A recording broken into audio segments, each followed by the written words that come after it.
A report from Group 17 by Robert C. O'Brien, Chapter 24. Allie enjoyed sitting in the nice fresh air in the pretty woods. She sat absolutely still, as the doctor had said she would, so she did not see him while he walked away, because he was behind her, behind the big gray tree she sat against. But she did see the two other men. They came walking up in front of her, one in a gray jacket, one all in brown. Even his face looked brown, except his eyes. At first she thought they must be friends of the doctor's, and they were coming to meet him and to see her. Then one of them, the brown one, caught the other by the arm, and they both crouched down quickly, as if they were hiding. They were not looking at her after all, but staring after the doctor, keeping quiet. They stayed there quite a long time, saying nothing, just looking. At last the brown one whispered something to the other one. They stood up again, and stepping very carefully, sneaking, they walked off in the same direction the doctor had gone, and she could not see them. Then it was quiet, except for the soft sound of the rain. She looked at the pine tree in front of her. It was small and wide, the ends of its branches almost touching the ground.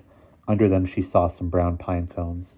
She used to pick up pine cones at Christmas time, so long ago she could hardly remember, and put them on the Christmas tree, or sometimes watch them burn in the fireplace.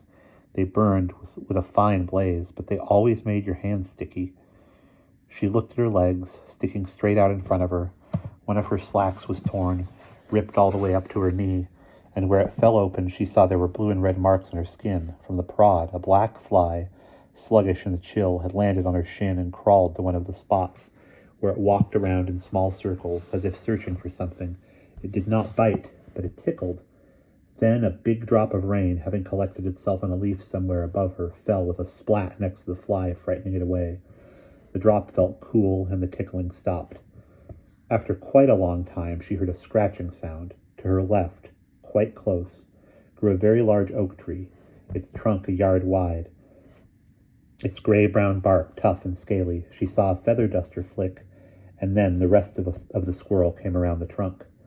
Stopped, spread flat, its bright eyes watching her. Since she had not moved, it decided she was not there, and came the rest of the way down the trunk. Staying close to its tree at first, it scratched among the roots and leaves, finding bits of green, and sitting up on its hind legs to eat them, nibbling delicately and throwing away the parts it did not like.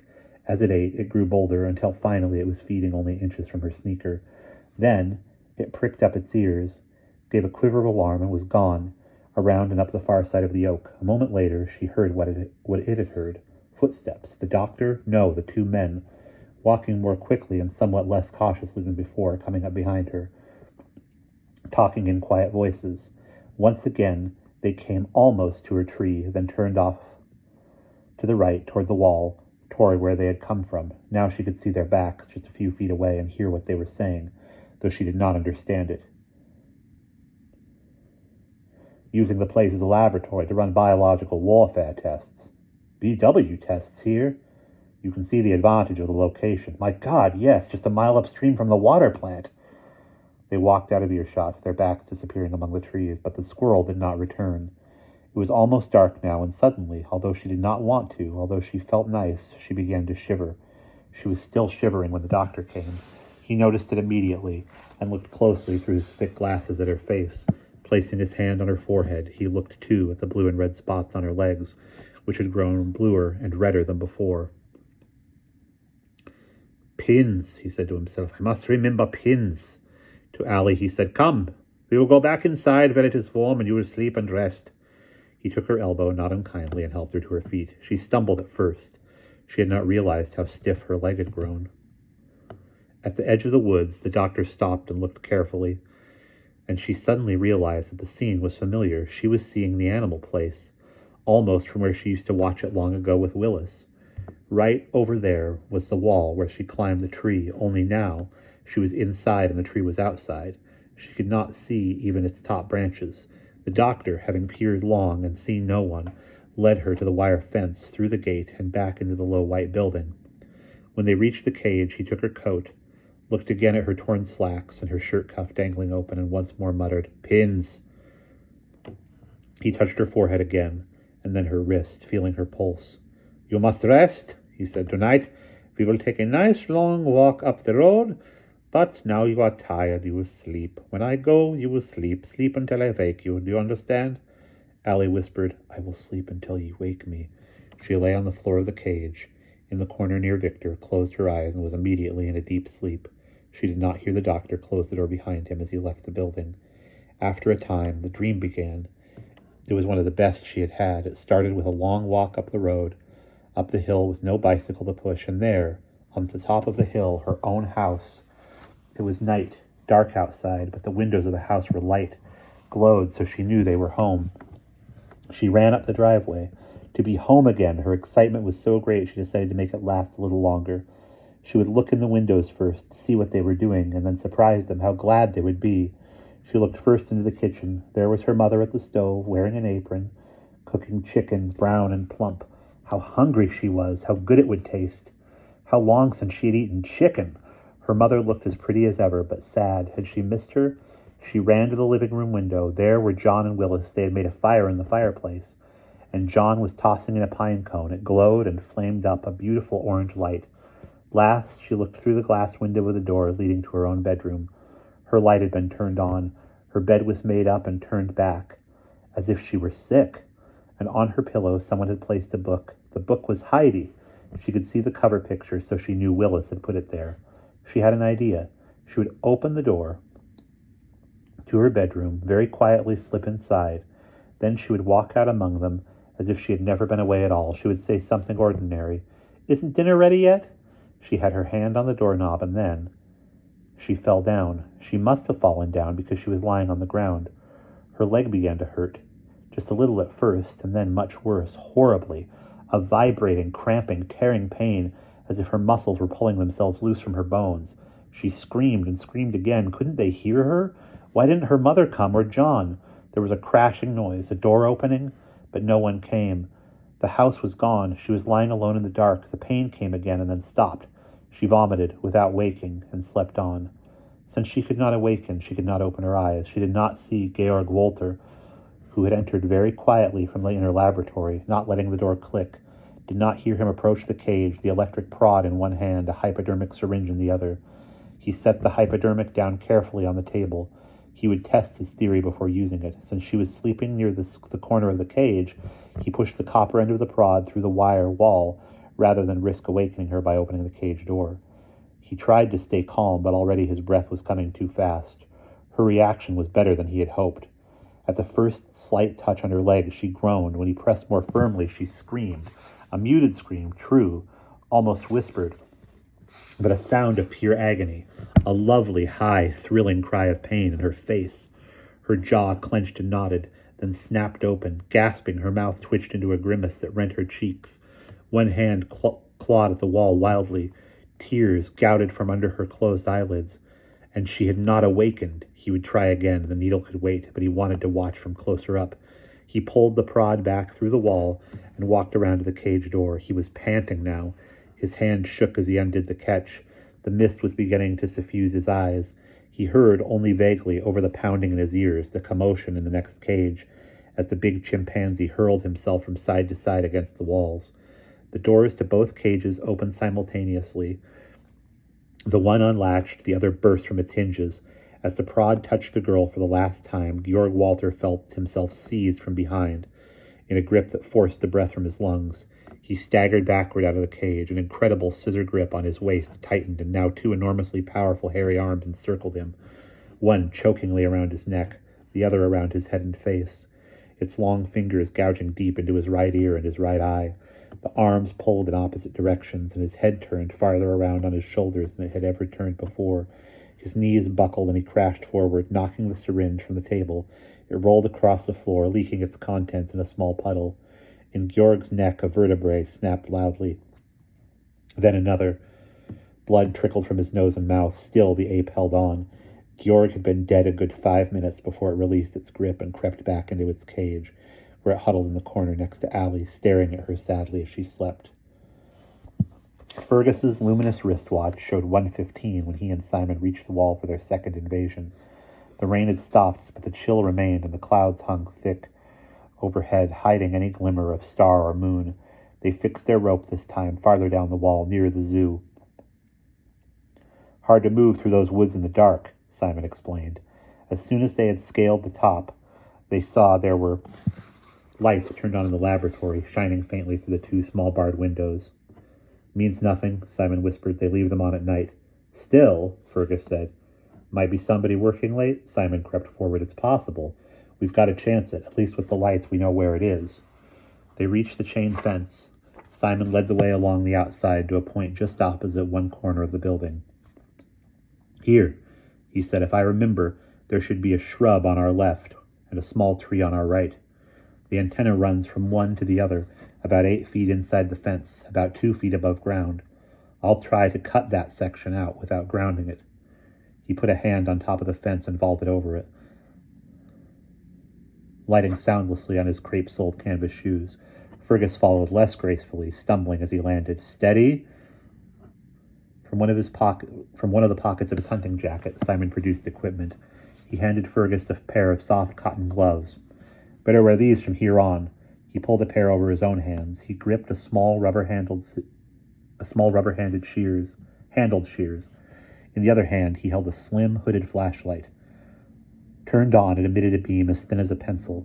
The beam scanned the blackness ahead briefly, caught the gleam of copper, traced it to the bush, and flicked out. Got it!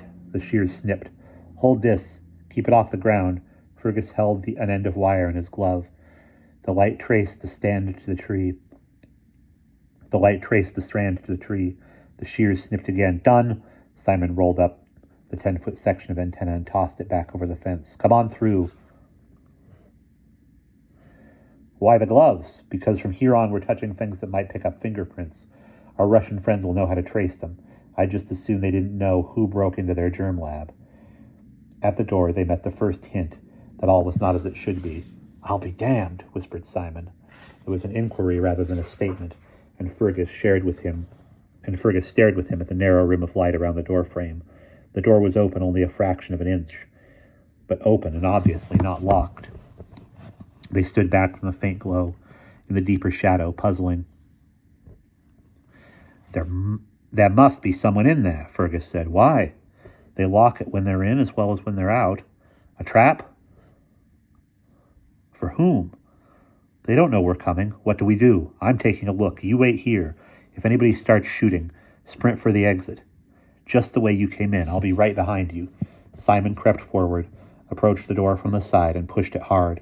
As it swung open, he leaped back out of sight. Nothing. Forward again. Crouching, he peered in, straightened and entered. The door closed behind him. Fergus waited for perhaps a minute, then started toward the door. As he did, it opened again, just enough for Simon to slip through. Come in, he said, but brace yourself. It isn't pretty. What do you mean?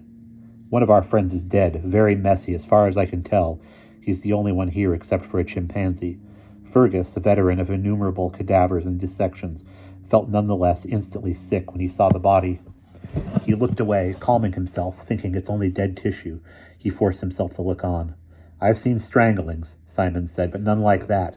The neck had been literally wrung, twisted like a braid of rope.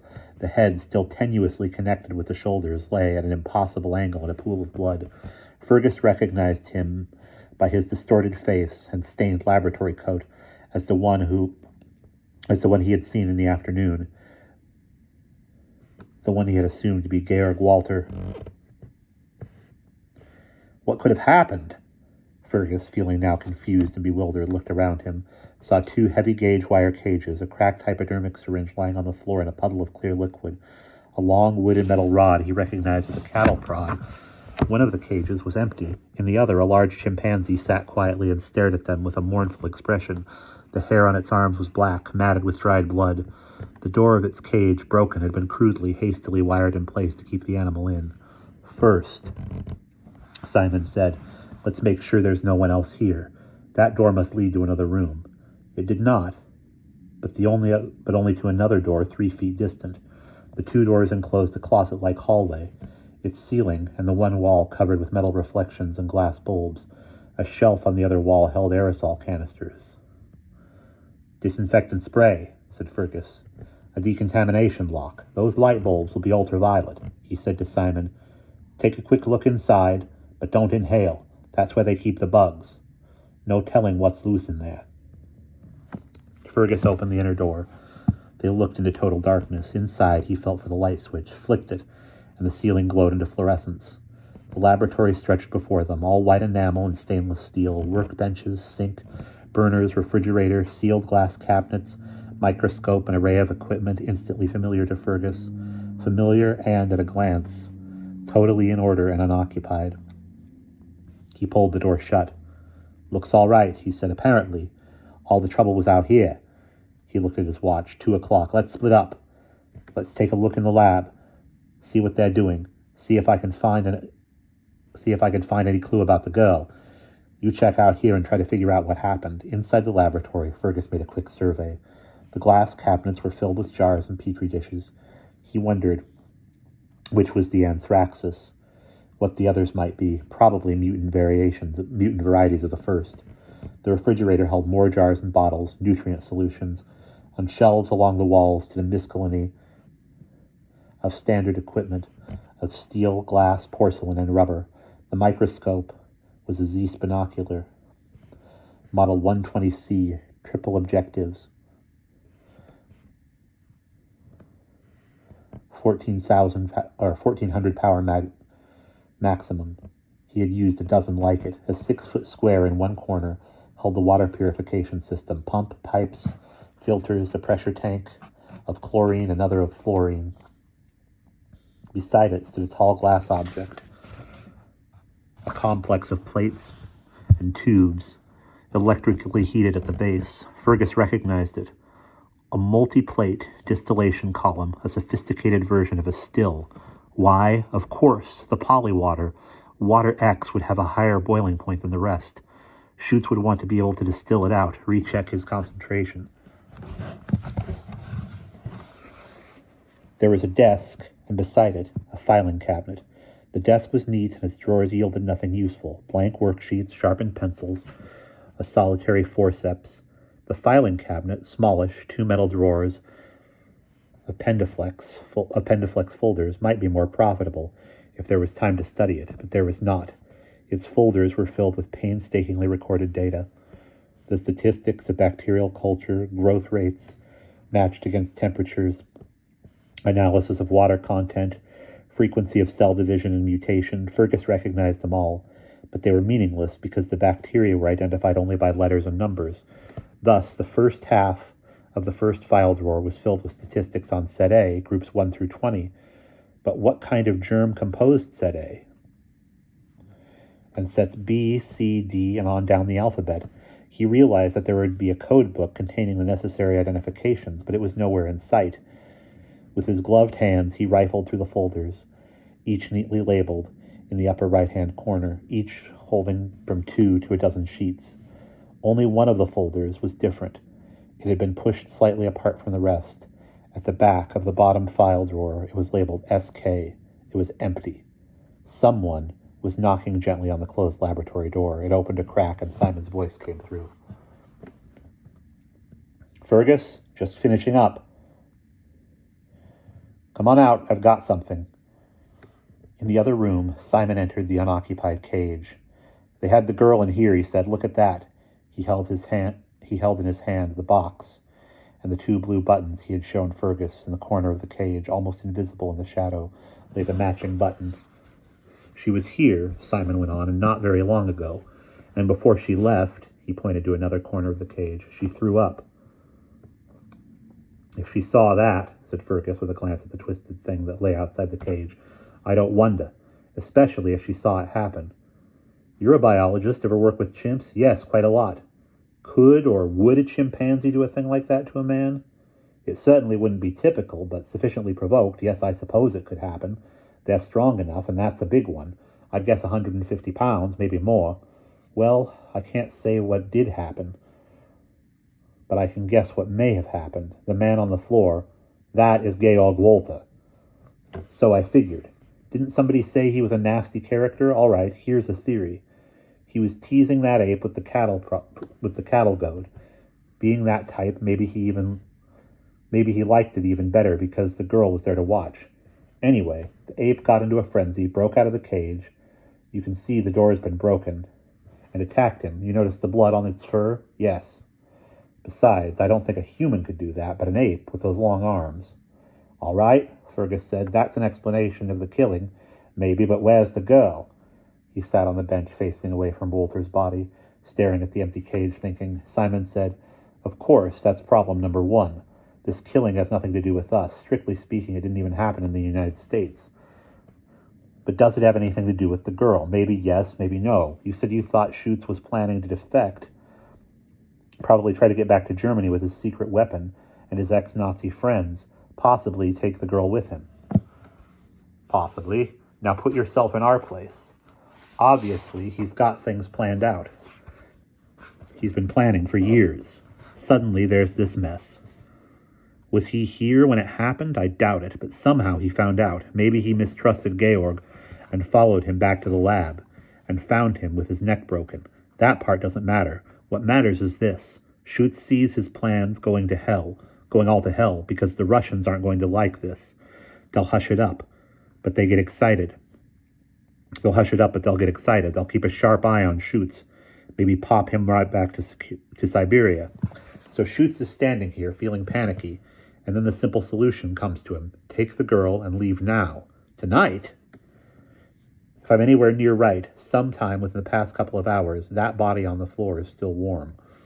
Fergus said, you've got to be at least partly right. Somebody had to be here after Volta was killed. Somebody got the chimp back into its cage and wired the door shut.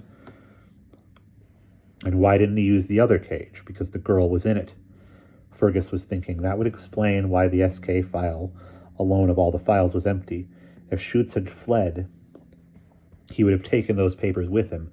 It also explained the unlocked door. Schutz had been upset, had been rushing, and been careless. All right, he said. They've gone, but where? How? If I were Schutz and had planned it all out, I know what I'd have done. I'd have stolen a car. Somewhere or other, eventually, he's got to get to an airport. He's not going to walk it. Could he have done that? They have a couple of cars full-time at the villa. One's a sedan, an Olds, I think, with DPL plates. The other is a panel truck, regular plates. They use that for shopping, groceries, and stuff over in the village. On weekends, of course, there may be a dozen more, including the ambassador's limousine. But what I'm thinking, those two regular cars, it wouldn't have been hard for Schutz to filch a key to either of those, keep it in his pocket until he's ready to run. The Russians would have missed it, but everybody loses a key now and then. They'd have a spare or have one made. Fergus looked at his watch. 2:20. A sudden jarring thought came to him. How long do you suppose they've been gone? How long do you suppose they'd have been gone when we got here? Who knows? Might have been 2 hours. Might have been 2 minutes. Where do they keep those cars? In the parking lot near the villa. To the left as you come in. Fergus stood up abruptly. Simon said, Are you thinking what I'm thinking? Fergus said, While we're sitting here talking, I'm with you. In the dark, the mass of the villa loomed like a mountain visible only in as deeper blackness. A solitary light glowed palely somewhere just inside the front door, emerging from a ground-floor window too dim to cast a shadow. They walked wide around it, keeping off the gravel and on the grass. Fergus, staring up, wondered which room was Dr. Schutz's, and if he was even now fooling them all in it and asleep, dreaming of Anthraxis and Corina. They had come most of the way at a run, exchanging faint hopes in faint whispers. Caught by surprise, Schutz might not have had the key with him. If there was a key, might have had to go back to his room for papers, notes, money, a clean shirt. Might have put the girl in the car, if there was a car, and told her to wait. There it is, said Simon, 100 feet past the villa, the driveway having curved inside. Under the porte cochere, emptied itself between two hedge groves into a simple asphalt surface square. There were cars parked, dark oblongs on the black surface. How many? 4? 3. 2 big, 1 small. Damn this dark, Simon whispered. He had his light out of his pocket. They crept closer. There's the Olds. Look inside. The light probed quickly and went out. The front seat was empty. Again, the back seat. Now the truck, Simon said. I think it has no windows in the back. But there was no truck. When they walked across the lot to the other two cars, the big one was a sedan, the small one a sports Mercedes. Both were empty. Damn, Simon groaned. He's done it. He's got away. And that's the end of chapter 24.